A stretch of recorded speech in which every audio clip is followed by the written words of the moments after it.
Day 6 of the 2024 U.S. Senior and U.S. Junior Championships saw some dramatic turns of events as the players kicked off the second half of the tournament following the rest day. Starting with the U.S. Senior, the sole leader, Grandmaster Vladimir Akopian, had few issues holding a draw against one of his main rivals in GM Julio Becerra. Meanwhile, GM Larry Christiansen, the other player tied for second going into this round, lost his game to Grandmaster Jesse Kraai. Akopian continues to lead with a 5 out of 6, with 3 rounds left to play. In the U.S. Junior, top seed and leader Christopher Yu extended his lead with a big win over Brewington Hardaway.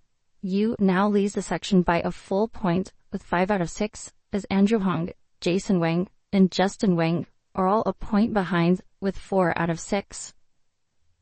In the U.S. Girls Junior, the clear leader Jasmine Tu lost her second game in a row, this one to Yasmin Asani, allowing Alice Lee and FM Rose Atwell to overtake Sue in the standings with wins of their own. Lee and Atwell now lead the field with 4 points. Jumping into the games, we'll start with the game in the U.S. Senior between Julio Becerra and Vladimir Akopian. This one started off with a Petrov defense, and White chooses a line here that's considered to be pretty safe. Queen E2 followed by D3, going for an eventual endgame here, where there's really not much of an advantage that White can play for. This is quite solid, and this game didn't see too many fireworks. So both players get their pieces out, and eventually lots of pieces do get traded here on the E-file. Bishop D7, F4.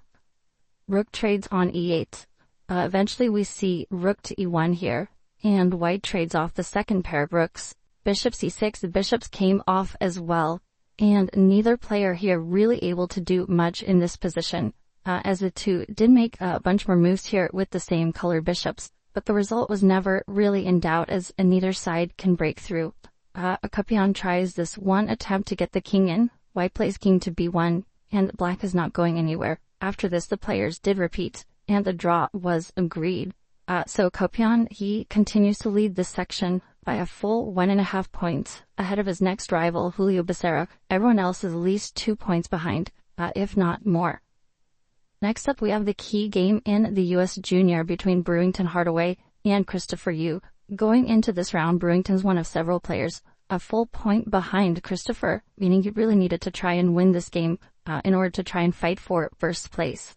And this one, Yu opted for a surprise in the opening, the Accelerated Dragon. Not something that I believe he's played before, at least consistently in classical chess. And he gets a pretty reasonable game here with this early advance A5, A4. Queen to A5 is a pretty well-known plan for these positions. And it seemed like Black actually did get a very, very comfortable game here. B4 takes, Queen to B4, putting pressure on this one. And now White goes for the endgame with Knight D5. So Queen takes D2, Bishop takes D2. And really interesting move here from Christopher, Rook A2. So White's pieces are hanging on the second rank. The only drawback of this move, of course, is that it hangs Knight takes E7 check. This one could not have been taken a move prior, because Black would play King to F8 in this position. And when White takes the Queen back on D2, Black is taking this Knight on F8. But after Rook A2, White takes on E7, takes on C8, and now Rook takes D2. Black is currently down the exchange, but has 2 pieces under attack. Here White finds Knight takes D6 the only move, and this one's quite tricky because of Rook takes D6, White plays E5, and actually will be getting the extra exchange here with a big advantage.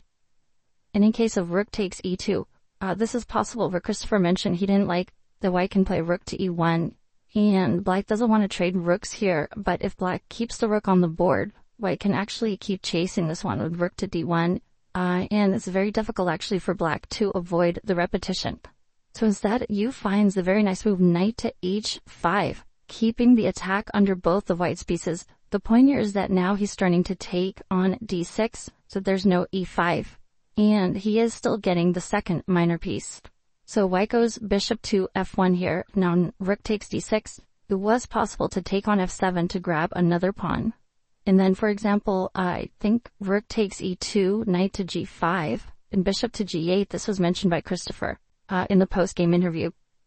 And he felt like although White has a bunch of pawns with the Rook for the 2 pieces, his pieces are actually very, very active here with ideas Bishop to B4 check, knight f4, and so on. And of course, the rook here is super active on the second rank. This position still definitely unclear, but black is certainly at least okay. After bishop f1, rook takes d6, black definitely gets the advantage here, as the two minor pieces simply outplay the rook in this endgame, despite white having two pawns for the rook against the pieces. Black's minor pieces are just way too strong here. So g3, rook to a5, now f5, creating more scope for the pieces. White tries c5 because long-term, if black's pieces are able to invade on the queen side, eventually white's position will collapse here. So Brewington tries very hard to generate some counterplay. At this point, I think c6 was the only way to keep the game going, according to the engines. After takes, rook a2 check, for example, white is in some difficulties here. For instance, king to g1, black can even play knight to g4 here. And very difficult position for white. You can't take the bishop on e6 in view of bishop c5 check. King has to go to the corner, and then rook takes h2 mate, for example. Still, c6 was absolutely the best try for white. Instead, bishop c4 is played. This allows black to take on c5 due to the pin. Possibly white was counting on this move, rook f2, but black has a simple move, king to e7, defending the knight, defending the bishop. And now black has, again, two very active pieces for a rook and only one pawn. Like, also has an active king. And this endgame is actually just decisive for black. King takes e6. Everything is defended here. b5, b4. And Christopher's technique was very, very nice. Rook to a1. Black doesn't want to take this because you lose a rook on c5. You don't want to trade off the rook. But knight takes e4 is a nice way to snag another pawn. The point is that if king takes, then the rook will get out of the pin with tempo. And after any king move, bishop takes a1. Black has an extra piece and is, of course, completely winning. So rook check, king to d5, and now king to d4. And this game was pretty exciting, but long story short, black was winning all the way through, as now the b pawn is simply very strong, and black's piece is once again too powerful for white's rooks to deal with. This pawn is simply marching home. So rook f2, b3, h4, and now rook to b5. Great technique here, not going for b2. Where white could take on b2, and this endgame certainly not easy for black to win with only one pawn remaining. Instead, rook to b5, black is looking to just promote the pawn and for a full rook. White gives a check, king to h3, and now b2. White is forced to give up the rook, and now it's two extra pieces for black. At this point, the only difficulty, of course, is that black runs out of pawns here. But rook and two pieces against rook is definitely a very, very straightforward win. And here Christopher is able to coordinate his pieces nicely.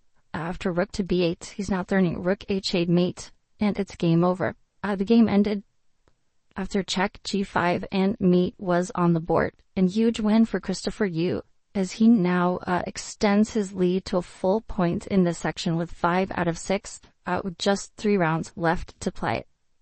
Next up, we have the U.S. Girls Junior, and in this one, the leader, Jasmine Su, she ended up losing her game. It was always on the verge of a draw and a loss, but she ends up blundering in the end game and losing, allowing Alice Lee and Rose Atwell to catch up with wins of their own. These games, of course, were anything but easy. Here, Alice is playing against Omiya Vijorthi, and black was under a little bit of pressure in this one. This came from a ready knight f3, e3 opening. And at this point, black has these hanging pawns in the center that are certainly under some pressure.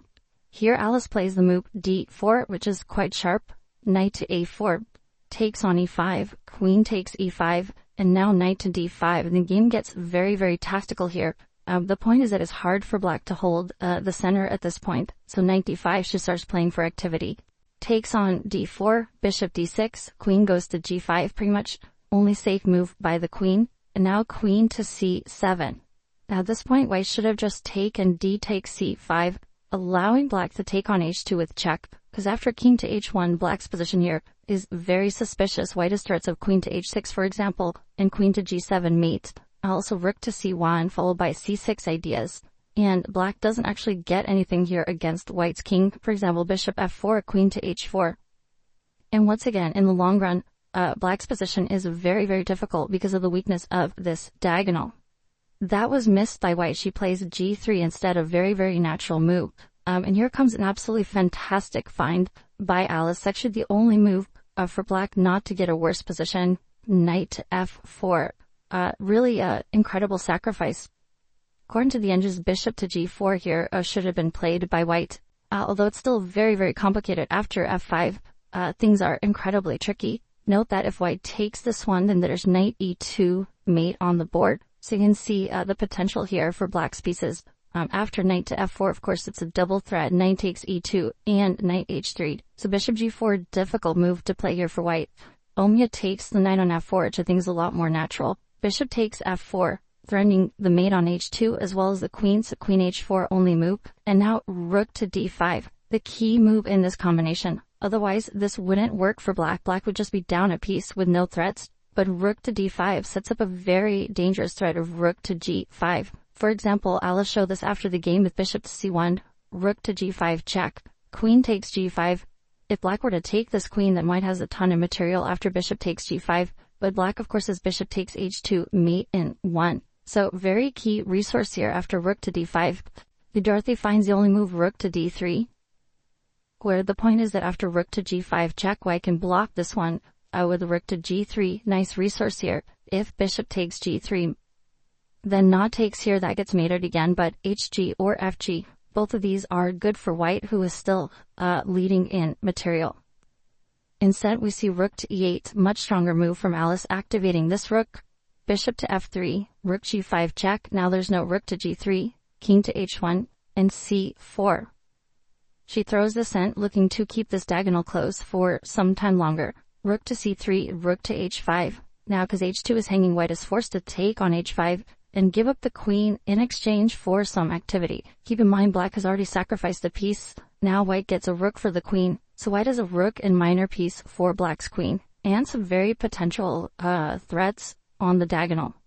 So now d5, bishop to e5. From Alice, she has to cover this one at all costs. B takes c4, and queen to d7. This is actually a mistake. Of course, the position is very, very complicated. Impossible to play this one perfectly. Engines like f6 here, rook to g8, queen d8, just kind of holding things together.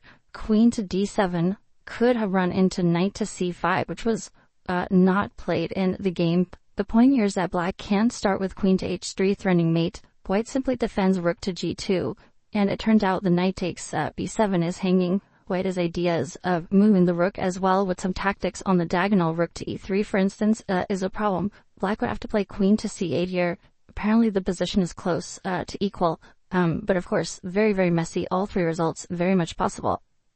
After queen d7, white plays bishop takes h5. Starts to go wrong as now black finds bishop takes d5. The main point here is that if queen takes a4, taking this knight, white is bishop takes f7 and hitting the rook, and white is looking for ideas like rook to g3 with mates on g8, mates on the diagonal, and huge, huge issues here. White is actually completely winning. But black takes on d5 first, the four-wise bishop gets to f7, takes, and now queen takes a4. This is a big difference. As bishop takes f7, as we see in the game, actually losing in this line. White had to find the only move rook to a3. Again, these are very difficult engine moves. And once again, apparently the position is close to equal with the pieces fighting against the queen, but it does seem like black is at least a little bit better already. After bishop takes f7, Alice finds queen e4 check. Queen f4 was also strong, just hitting the bishop and the mate right away. Rook to g2, queen e1 check, rook back to g1, and queen takes f2. And this is all over as the bishop and h2 are both hanging. Omya tried one last trick here with the rook to c8. Black has to be super careful here. If you take this one, then bishop takes e5, leads to mate. If you take on b2, then rook takes e8 as mate on the board. But of course, it's black's turn here, and she has a mate threat of her own. Queen takes h2 was the end of the game. So very, very messy win by Alice, but she does get the job done and actually gets into the lead for the first time in this event. However, Alice is not leading on her own. Rose Atwell also managed to win her game here against Iris Moo, and this one was quite sharp. Possibly some bit of luck here for Rose as well. We cut to the game, and this position came out of a Caro-Kann advanced variation. Here, black's pieces are very active, but white starts pushing them back. G3, f3, bishop goes to c2. And now the game does get very messy here after queen to d6. Black goes rook to d8, sacrificing the e-pawn in order to get king f8, and actually this position is quite promising for black. Rook to e8 is coming, followed by bishop to d3. It's really not easy for white to defend this. f4 played, rook e8, check, king to g8. And now knight f3, basically finding the only way to plug this knight into e5. Now bishop to d3, knight e5, and we see the trade of bishops. Apparently engines like queen h3 here, followed by queen to g2, where white might be under some very, very serious pressure. So bishop d3, knight e5, takes, queen h5 check, king comes up to e3. Surprisingly, white doesn't have anything more than a draw here. Queen to g6 is now played, using the pin on the e-file, looking for a queen e4 check. Queen to c7, check, and here black does repeat once, but then plays move rook f8. She said she doesn't repeat, but she could have repeated with queen to e4 and already forced a draw here. But Iris decides to take a risk, playing for the win with rook f8. She covers queen f7, which was a threat, and looks to keep attacking white's king. But this was a very, very risky decision. Already here, white could play move like rook ag1, where after check, king to d2. Black runs out of checks, and white is up a pawn with a very strong knight on e5, active queen on c7, connected rooks, whereas black has the king on g8. So this is actually already a chance for white. Instead, Rose plays queen to e7, giving black another chance to make a draw. 100% black should have taken this opportunity. Instead, Iris once again plays for the win with queen f5, possibly because of the tournament situation, needing to win, catching up to other players. But this is just way too risky. Now white gets the rook into the game. At this point, black has no more perpetual, and white is just winning on the board. Queen takes b7, c5, white takes here, and there's just no real threats to white's king, so white can get away with taking this material. After queen to c2, rook to d1 here. Rook e1, black is 2 pawns down here, and Rose does manage to convert this one, winning the third pawn, trading queens, and she does eventually convert this in the end. So big win for Rose, as she also gets into a share of first place with forward f6. She and Alice now lead this field by a half point, again with 3 rounds left to go. Thank you for watching the video. Don't forget to give us a like and subscribe.